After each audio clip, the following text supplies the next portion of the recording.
영어 문법 공부하실 때 자아와 관련된 인칭 대명사를 몇 인칭이라고 배우셨습니까? 1인칭이죠.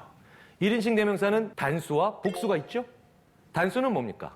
나, 그렇죠? 복수는 우리예요. 제가 제 수업을 듣고 있는 대학생들한테요, 이쪽에 있는 학생들한테는 이렇게 얘기해요. 너한테 지난 1년 동안 일어났던 일을 30분 동안 써봐. 그럼 얘네들은 주인공이 나지요. 얘네들 입장에서 주인공이 내가 돼서 30분 동안 글을 씁니다. 그런데 이쪽에 있는 학생들한테는 너희 가족에게 지난 1년 동안 일어났던 일을 30분 동안 써봐. 이렇게 얘기합니다. 그러면 이 친구들 입장에선 주인공이 우리입니다. 자, 이렇게 나와 우리가 주인공이 돼서 각각 지난 1년 동안 일어났던 일을 30분 동안 글을 씁니다. 자, 30분 후에 제가 양쪽 모두에게 같은 질문을 줘요. 너는 어떤 삶을 살고 싶어? 가치를 물어보는 거죠. 그러면 나를 주인공으로 30분 동안 글을 썼던 친구들은 대부분 이런 얘기를 합니다. 행복, 기쁨, 만족, 성취. 그리고 조금 더 있다가 감동. 뭡니까? 좋은 게 있는 거예요. 접근 동기예요. 그런데 우리를 주인공으로 30분 동안 글을 썼던 친구들은 놀라운 차이를 보입니다. 절대 다수가 안전과 평화에 관련된 얘기를 해요. 안전과 평화는 뭡니까? 좋은 게 생긴 게 아니라 나쁜 게 막아진 거예요. 안 좋은 일이 성공적으로 안 일어난 거예요. 이런 얘기를 해요. 이렇게 우리를 각각 30분 동안만 글을 써도 자기가 바라는 삶의 차이가 일어난다는 거예요. 더 놀라운 건요, 이걸 바로 직후 물어보는 게 아니라 30분 동안 글을 쓰고 돌려보내고 난 다음에 8시간 후에 물어봐도 이 효과가 지속되고 있다는 거예요. 자, 이렇게 나와 우리는 각각 접근 동기와 회피 동기예요. 그래서 우리가 일상생활에서 이렇게 말하고 행동하는 겁니다. 너 뭐 먹을래? 혹은 자네 뭐 먹을 텐가? 이러면 우리는 별다른 생각 없이 자연스럽게 자기가 좋아하는 음식을 얘기할 수 있죠. 하지만 우리 뭐 먹을까? 요거를 회사 생활에 맞게 고치면 이렇게 되는 거예요. 우리 부서를 대표해서 회식 장소를 골라와라. 자, 그럼 사람들 어떻게 올라오는지 대충 아시겠죠? 무난한 데를 골라와라. 욕 먹으면 안 되잖아요. 그렇죠? 다른 사람한테 피해 줄 수도 없고. 그래서 우리 모두는 회식할 때만 가는 식당이 다 따로 있는 거예요. 네, 무난한 대로. 자, 이렇게 나와 우리는 각각 접근 동기와 회피 동기를 자극하는 자아입니다. 자, 그런데 이렇게 회피 동기랑 궁합이 맞고 회피 동기를 잘 자극해주는 우리라고 하는 말과 개념을 전 세계에서 가장 좋아하고 전 세계에서 가장 많이 쓰는 나라가 있어요. 어떤 나라인지 다 아시죠? 어떤 나라입니까? 우리나라예요. 우리나라 사람들이 얼마나 우리라고 하는 말을 좋아하고 사랑하냐면요. 외국인들은 이 표현을 들으면 경악을 금치 못하는데도 우리는 다들 이런 표현을 씁니다. 우리 와이프. 놀라운 표현이에요. 이거 영어로 바꾸면 어떻게 되나요? Our. 와, 야. 더 놀라운 건 그 사람도 저를 우리 남편이라고 해요. 자, 이렇게 치자면요. 바람 펴도 서로 할 말 없는 거예요. 왜냐면 우리 거잖아요. 죄송합니다. 제가 망언을 하고 있네요. 우리나라 사람들은요, 아예 내 거, 나의 이런 표현 안 쓰신다고 보셔도 돼요. 혼자 사는 사람도요, 자기 집에 놀러 오라 그럴 때 뭐라 그러나요? 우리 집에 놀러 오라 그래요. 무남동녀 외동딸도 자기 아빠 뭐라고 부릅니까? 우리 아빠라 그래요. 영어, 불어, 독어 같은 서양 언어는 당연하고요. 아시아 언어들도 상당수가 내가 다니는 학교, 내가 다니는 회사를 my school, my company 이렇게 표현합니다. 우리나라는요, 그 학교 교장 선생님도 그 회사 사장님도 절대로 내 학교 혹은 내 회사란 표현 못 쓰세요. 오히려 높은 분이 쓰면 더 문제가 커져요. 네. 그렇죠? 생각해 보세요. 새로 부임하신 교장 선생님께서 가정통신문에 이렇게 써놓으셨습니다. 내 학교에 온 신입생 여러분, 그 학교에 보내시고 싶으세요?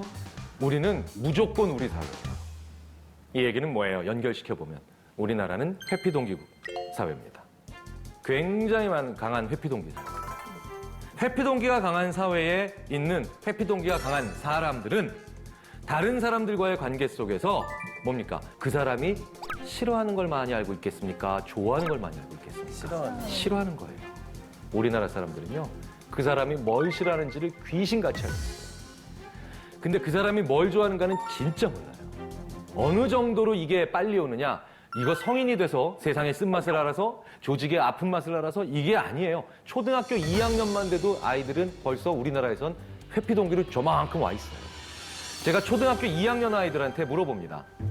너랑 엄마 사이에서 어떤 일이 일어나면 엄마가 싫어하시니? 회피동기에 관련된 질문이죠. 2분을 주면요. 아이들이 명필 한 속봉처럼 써내려가기 시작해요. 양말을 아무나 벗어도 안 되고요. 이를 안 닦고 자도 안 되고요. 게임을 많이 해도 안 되고요. 막 씁니다. 막 홀린 듯이 막 2분 동안 써내려가는데 2분이 다 됐잖아요. 그럼 제가 됐다 이제 그만 스톱 이제 그만 딱 이러면 아이들이 다 뭐라 그러겠습니까? 네, 시간이 모자랍니다. 더 쓸 수 있어요. 시간 더 주세요. 2분 동안 평균 17개를 씁니다. 자, 그런데 그 옆반인 같은 학년 옆반인 2학년 2반에 가서 이제 제가 접근 동기로 질문을 바꿔봅니다. 너랑 엄마 사이에서 어떤 일이 일어나면 엄마가 좋아하시니? 2분은 너무 긴 시간이에요. 2초만 주면 됩니다.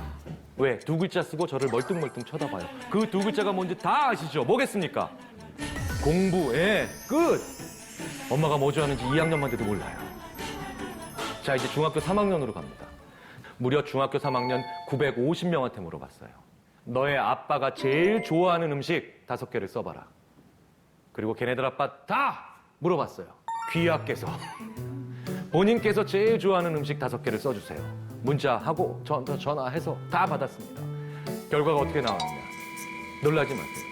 자기 아빠 좋아하는 음식을 5개 썼는데 2개 이상 맞힌 애가 7명 나왔어요. 더 가슴 아픈 건 350명 정도는 5개를 다 쓰지도 못했어요. 네. 우리나라가 이런 사회예요. 남이 뭘 싫어하는가는 귀신같이 알면서 남이 뭘 좋아하는가는 진짜 몰라요. 그래서 우리나라 사람들은 어떤 착각을 주로 하느냐. 그 사람이 싫어하는 걸 내가 막아주거나 없애주면 그 사람이 좋아할 거라고 착각해요. 그 사람이 기뻐할 거라고 착각하고 그 사람이 감동할 거라고 착각합니다. 이게 우리나라에 있는 되게 독특한 착각이에요. 제가 수많은 기업에 가서요. 혹은 수많은 학교에 가서 그 기업의 대표님 혹은 그 학교의 총장님 혹은 교장 선생님과 차를 마셔봤어요. 그럼 제가 대표님, 사장님, 차 잘 마셨습니다 하고 나오면서 비서실장님들한테 이렇게 여쭤봅니다. 실장님, 비서실장님께서 모시고 계신 사장님 뭐 좋아하세요? 저는 분명히 뭐 좋아하냐고 여쭤봤잖아요. 근데 열의 아홉이 이렇게 안타까운 대답을 저한테 하세요. 예를 들자면 이런 거예요. 네, 저희 대표님은요. 시끄럽게 하지 않는 거 좋아하세요. 이게 뭔 말이에요? 세상에 어디 이상한 사장님이 아싸 조용하다, 신난다 조용하다 합니까? 그렇잖아요. 그 대표님은 자기가 싫어하는 소음이 없을 땐 편안한 분이에요. 그러니까 이 비서실장님도 뭘 알고 계신 겁니까? 뭐예요? 싫어하는 걸 알고 계신 거예요. 근데 그게 없으면 상대방이 좋아할 거라고 착각해요. 제가 수많은 기업에서 마케팅이나 광고와 관련된 자문을 드릴 때도 마찬가지예요. 고객의 니즈를 파악하셨대요. 고객의 요구를 파악하셨답니다. 그런데 제가 보니까 전부 다 뭔지 아세요? 고객이 싫어하는 거예요. 그런데 그걸 잘 핸들링 하셔가지고 잘 조치하셔서 어떤 가치를 실현하려고 하십니까? 이러면 거의 대부분 이렇게 얘기하세요. 고객 감동입니다. 고객 안심 아니고요. 고객 감동이라니까요. 우리는 이런 착각을 하고 삽니다. 자, 그런데 감동이란 말이 나왔기 때문에 먼저 말씀드려볼게요. 우리는 언제 감동하나요? 조금 저보다는 인생 선배이신 이한희 씨께서는 언제 감동하시나요? 제가 이제 광주 출신인데 네네. 광주에 사는 친구로부터 아무 용건이 없는 전화를 받았을 때. 좋죠. 네네네. 이한희 씨는 언제 최근에 감동하셨나요? 예상치 못한 선물을 받을 때 네. 근데 그 선물이 어떤 선물이었어요? 꽃이나 꽃이나. 네. 네. 그럼 원래 꽃 좋아하시는 거죠? 네, 원래 좋아요. 그렇죠. 예, 언제부터 좋아하셨어요? 어릴 때부터 어릴 좋아했던 때부터죠. 것 같아요. 그렇죠. 네. 네. 자, 보시면 이 감동에는 공통점이 있습니다. 긴 시간이라고 하는 개념이 있는 거예요. 긴 시간, 긴 거리, 그 다음에 긴 공간이라고 하는 무언가가 들어가 있어야 사람들은 그때 감동합니다. 그러니까 아무리 거창한 선물이라도 현재용으로 돈 많은 친구가 카드로 훅 긁어서 너 가져 이러면 놀라긴 하고 기쁘긴 해도 고마울 수는 있어도 감동까지는 안 갑니다. 그런데 우리는 어떤 선물에 감동하나요? 그리고 어떤 사람에 감동하나요? 접근 동기의 가장 핵심적인 요소인 긴 시간이 들어갔을 때입니다. 아무리 그게 사소한 거라도 내가 좋아하는 게 있을 때 그걸 상대방이 오랫동안 기억하고 있을 때 그걸 알았을 때 우리가 감동하죠. 우리 남자들이 그걸 못해서 여자들을 감동 못 시키는 거예요.